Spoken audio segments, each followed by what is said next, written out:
Bible में याजक priest का अर्थ है वह व्यक्ति जिसे परमेश्वर ने ठहराया है कि वह लोगों की सेवा करे और उन्हें परमेश्वर और उसके नियमों के बारे में सिखाए। याजक लोगों की तरफ से परमेश्वर के सामने जाकर बलिदान चढ़ाता है और उनके पापों की माफी मांगता है। सेवा और शिक्षा, याजक परमेश्वर की इच्छा और निर्देशों को लोगों तक पहुंचाते हैं। बलिदान, वे लोगों के पापों के लिए बलिदान चढ़ाते हैं। मध्यस्थता, याजक परमेश्वर और लोगों के बीच मध्यस्थता करते हैं। मूसा का नियम से पहले परिवार का मुखिया अपने परिवार के लिए याजक हुआ करता था। मूसा का नियम के बाद याजक परमेश्वर के नियमों के अनुसार कार्य करते थे। महायाजक, सबसे बड़ा याजक जो लोगों की तरफ से परमेश्वर के सामने जाता था और बाकी याजकों के कामकाज की निगरानी करता था। यीशु मसीह को महायाजक कहा गया है। यीशु मसीह ने एक ही बार में अपने आप को बलिदान चढ़ाकर पापों के प्रायश्चित को पूरा कर दिया। याजकों का राज्य, बाइबल में परमेश्वर के लोगों को याजकों का राज्य भी कहा गया है, जिसका अर्थ है कि सभी लोग परमेश्वर की सेवा करते हैं। निष्कर्ष, बाइबल में याजक एक महत्वपूर्ण भूमिका निभाते हैं, जो परमेश्वर और लोगों के बीच संबंध को स्थापित करने और बनाए रखने में मदद करते हैं। लेवियों और याजकों में क्या अंतर है? याजकों को बलि वेदी पर तथा मंदिर के बाहरी और भीतरी गर्भगृह में सेवा करने का विशेष अधिकार प्राप्त था। लेवियों ने गैर याजकीय कार्यों जैसे गायन, मंदिर की रखवाली तथा अन्य सहायक कार्यों की जिम्मेदारी ली। गिनती 3-4, 1 इतिहास 23-26। याजकों और लेवियों में क्या अंतर है? लेवी एक जनजाति के सदस्य थे, जिनके बारे में कहा जाता था कि वे याकूब और लिया के तीसरे बेटे लेवी के वंशज थे। राजशाही काल के दौरान सभी पुरुष लेवियों को पुजारी होने का अधिकार था और उन्हें आमतौर पर गैर लेवी पुजारियों की तुलना में अधिक वैध माना जाता था। उदाहरण के लिए, एक राजा 12:31, न्याय 17:13। हालांकि जब राजा योशिय्याह ने यहूदा में स्थानीय पवित्र स्थानों को नष्ट कर दिया और पुजारियों को यरूशलेम में इकट्ठा किया, तो उन्हें वेदी पर सेवा करने की अनुमति नहीं थी। 2 राजा 23:8-9। यरूशलेम मंदिर के पुजारियों ने इस अधिकार को विशेष रूप से बनाए रखा। इससे अक्सर पुजारी वर्ग के भीतर पुजारियों और दूसरे दर्जे के मंदिर कर्मियों, लेवियों के बीच विभाजन का मूल माना जाता है। विद्वान अक्सर तर्क देते हैं कि यह स्थिति यहेजकेल 44:10-15 में परिलक्षित होती है। मार्क के अनुसार केवल सादोक, दाऊद और सुलेमान के समय के दौरान यरूशलेम के पुजारी के पुत्रों को वेदी पर सेवा करने का अधिकार है, जबकि लेवियों को इससे वंचित किया गया है। पुरोहित मंडलियों के भीतर यह विभाजन धीरे धीरे मजबूत हुआ और यरूशलेम के दूसरे मंदिर की प्रथाओं में कायम रहा।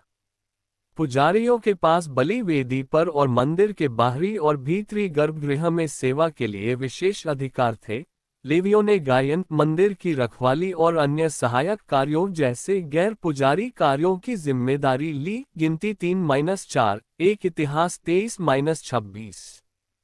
फारसी काल 6वीं शताब्दी के अंत से 4वीं शताब्दी ईसा पूर्व के अंत तक के दौरान सामाजिक संरचना को समझाने में मदद करने के लिए व्यापक वंशावली विकसित की गई थी।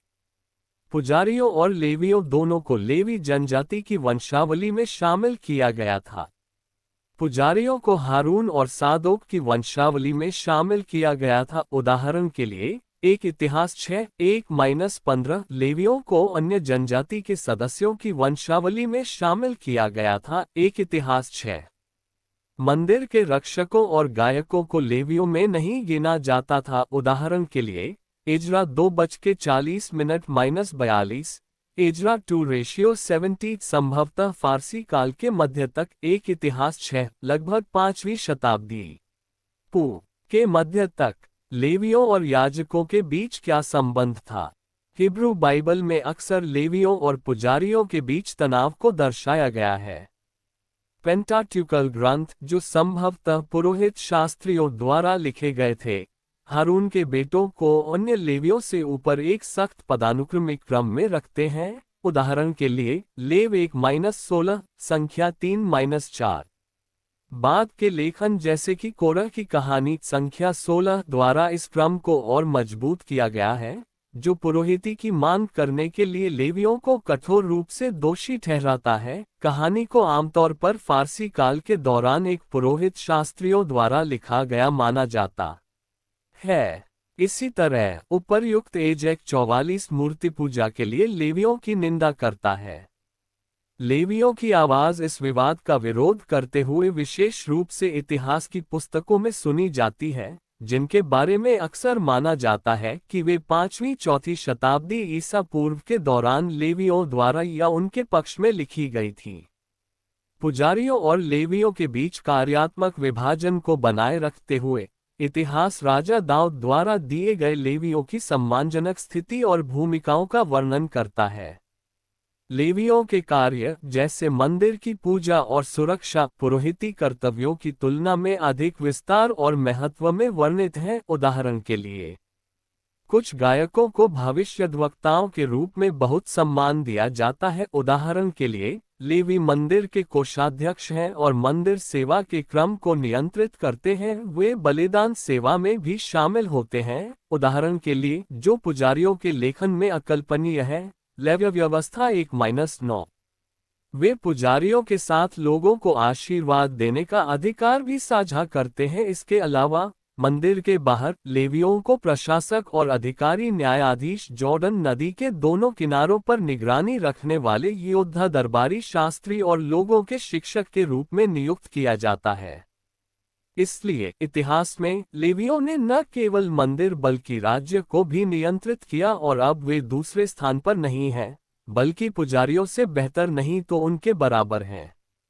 इसके विपरीत इतिहास में पुजारियों को स्पष्ट रूप से दर्शाया गया है। वे मूसा के कानून निर्गमन संख्या में उदाहरण के लिए देखें द्वारा उन्हें दिए गए अधिकारों और कर्तव्यों को सुरक्षित रखते हैं, लेकिन उनकी जिम्मेदारी का दायरा काफी सीमित है।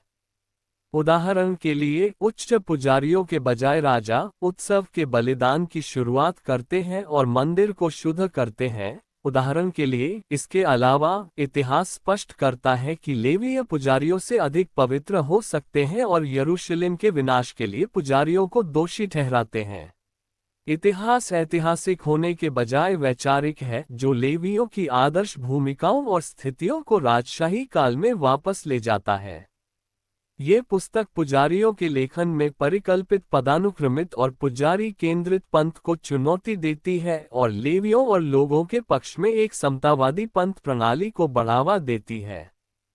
पुजारियों के लेखन और लेवियों या प्रो लेवाइट के लेखन इतिहास के बीच ये तीव्र अंतर उनके बीच एक वैचारिक और संभवतः सामाजिक संघर्ष को दर्शाता है।